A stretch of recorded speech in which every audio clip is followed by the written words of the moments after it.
how to use Fotor AI image generator and AI artifacts. If you want to use Fotor AI image generator and AI artifacts, what we can do is, first of all, make sure you've downloaded the Fotor application and simply launch the Fotor app.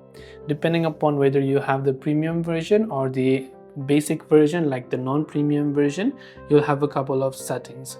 So right on the homepage, you can see this AI application has many features. It has magic eraser, AI upscaler, which can increase the resolution of your photos, AI retouch, which can help you retouch your images, and so on, right? There'll be other trends as well. You can create an AI cartoon, you can convert text to image, you can use AI artifacts, which is actually trending. So if you go to this AI artifacts section, you can create a unique art masterpiece right here by just hitting the create now, giving it a couple of prompts and images for the reference, and after that you'll be able to use the AI artifact inside Fotor image app as well. If you scroll down, you can see a couple of categories. You can create collages, you can create editings, you can create some of the lock screens, wallpapers, whatever else it is, this application will help you get it. And to give you a context, this is how you can use Fotor AI image generator and AI artifacts.